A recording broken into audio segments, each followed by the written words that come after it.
Je suis le père Curtin Robert, je suis curé de 7 paroisses qui regroupent à peu près 3000 habitants. J'ai 48 ans et nous nous sommes lancés cette année dans une aventure qui s'appelle l'aventure de la mission. Et je ne l'ai pas préparé tout seul, je l'ai fait en lien avec une équipe d'animation pastorale. Je vais tout de suite laisser le soin à mes collaborateurs de se présenter à vous. Voilà, je laisse la place à celui qui est à ma gauche.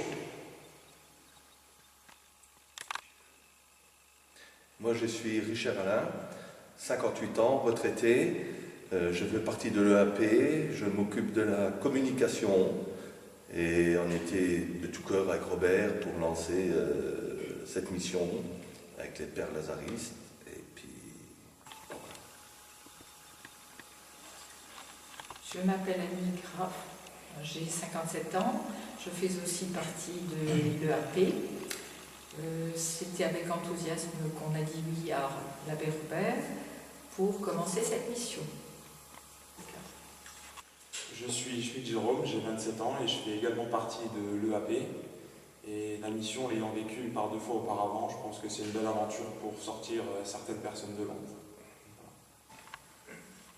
Je m'appelle Yolande Fendler, j'ai 53 ans, je fais partie de l'équipe d'animation pastorale. Je suis le père Éric Jacquet, j'ai 32 ans, je suis prêtre lazariste et je suis venu pour animer ce temps de mission ici, dans la paroisse Saint-Vendelin au pays de Ligné. Et je suis heureux d'être ici et de vivre ce temps de mission dans ma région natale. Voilà, moi c'est le père Bruno Nowicki, lorrain d'origine. Je suis donc le responsable de l'équipe de la mission itinérante. Donc avec le père Éric qui est à mes côtés, tous deux, donc, nous habitons dans le nord de la France et notre travail, si on peut dire, c'est là où on est demandé d'animer des temps forts de mission. Alors, pour présenter peut-être un petit peu la mission itinérante telle que nous la vivons, il faudrait remonter au XVIIe siècle auprès de notre fondateur Vincent de Paul, qui a lancé cette congrégation de la mission pour l'évangélisation des campagnes, ici en France et très vite aussi à l'étranger. Et depuis ce temps-là, eh bien, nous œuvrons à la demande des paroisses pour annoncer l'évangile et aider les communautés chrétiennes à vivre leur vie de baptisé, leur vie de foi. Alors, comment se passe un petit peu la mission? Il y a tout d'abord une demande faite par une communauté chrétienne, une paroisse, donc pas le prêtre qui demande, mais c'est souvent un petit peu comme ici, c'est le travail de toute une équipe d'animation pastorale qui demande un temps de mission. Pour quoi faire? Eh bien, pour plusieurs choses. Peut-être déjà pour vivre un moment fort de foi, quelque chose d'important dans sa vie de foi, dans la vie de la paroisse, parce qu'on a toujours tendance un petit peu à s'endormir sur ses lauriers. Donc voilà, un temps de mission là, pour un peu nous redynamiser, nous regonfler. Un temps de mission aussi, je pense, est important dans la société d'aujourd'hui où l'homme, bien qu'il y ait de nombreux moyens de communication, est seul. Et la mission est là comme but essentiel de rapprocher les gens et de créer du lien. On en reparlera tout à l'heure quand on verra comment ça se déroule. Recréer du lien, refaire un petit peu le tissu social comme le tissu ecclésial, de faire du lien, arracher un petit peu l'homme à l'anonymat. Puis bien sûr, un des buts aussi de la mission, c'est d'annoncer la parole de Dieu, de donner du sens à la vie de l'homme, des hommes qui sont découragés, on ne sait plus, on s'encroute, on baisse les bras, etc. Bon, on apporte une espérance, une nouvelle façon un nouveau regard sur le monde, sur l'Église, sur l'humanité. Et puis lui vraiment donner un sens profond, s'interroger. Est-ce que Dieu, il a encore quelque chose à nous dire aujourd'hui? Ou est-ce que c'est simplement une idéologie? Et moi je crois que l'Évangile peut encore apporter quelque chose au monde d'aujourd'hui. Et c'est ce qu'on veut essayer de dire à travers le temps de la mission. Pour permettre à chacun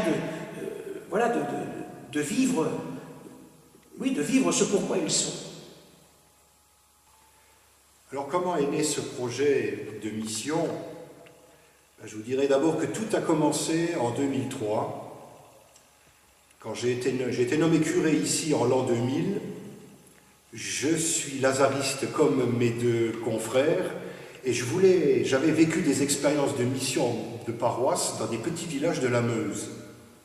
Et étant nommé curé, je me suis dit, ce serait bien si on venait essayer de faire la même chose chez nous. Et c'est comme ça qu'en 2003, j'ai demandé à mon confrère Bruno et à son équipe, ils étaient 3, à venir animer 3 semaines de mission chez nous. Ça a bien marché, et on a relancé l'affaire en 2004, parce qu'on a senti, en revoyant le projet de la mission avec Bruno, qu'il fallait qu'on aille plus loin.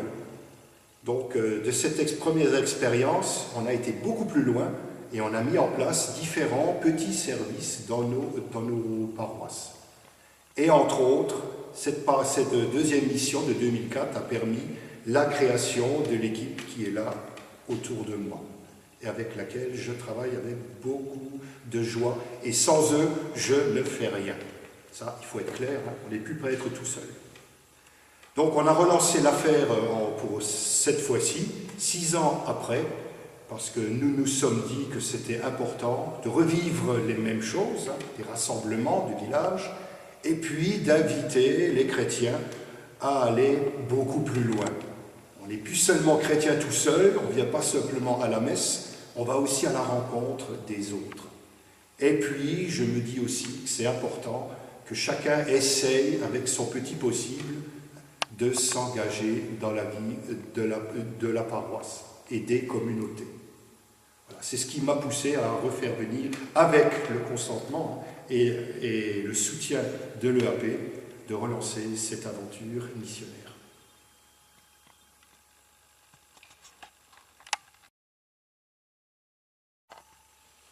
Lazariste, qu'est-ce que c'est? C'est vrai que je l'ai évoqué. Nous sommes une congrégation, c'est-à-dire une société de prêtres et de frères, fondée au XVIIe siècle, en 1625, par saint Vincent de Paul, celui qu'on appelle couramment chez nous Monsieur Vincent. Donc à l'origine, c'est vrai, nous avons été fondés pour prêcher les missions dans les paroisses de campagne. Et le deuxième ministère, qui est le nôtre, qui est certainement beaucoup moins connu, eh bien, c'est celui de l'enseignement. Je suis moi-même professeur au Grand Séminaire de Lorraine à Metz. Donc je suis les pas de mes prédécesseurs. Et en même temps, c'est vrai, je suis curé, parce que ça veut dire aussi que quand on est enseignant formant des futurs prêtres, c'est important aussi d'avoir, comme on dit, les 2 pieds sur la terre et la terre de la pastorale. Voilà. Et notre congrégation, qui est une jeune mamie, eh bien, elle vit les choses comme elle le peut.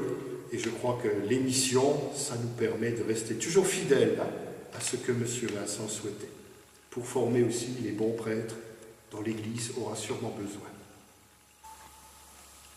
J'ajoute très volontiers quelque chose au propos de Père Robert, à propos de l'EAP. Cette aventure dure déjà depuis 6 ans, et l'EAP, comme Père Robert nous l'avait un peu décrite, c'était un peu une sorte de bateau dont le timonier était le prêtre, et nous étions les rames. Et au bout de 6 ans, les rames ont besoin d'être changées, donc cette mission, c'est un peu ce changement de rame, qui veut dire rame, dit refaire le plein d'énergie, d'enthousiasme, et peut-être de nouvelles idées. C'est un peu comme ça que je conçois cette mission.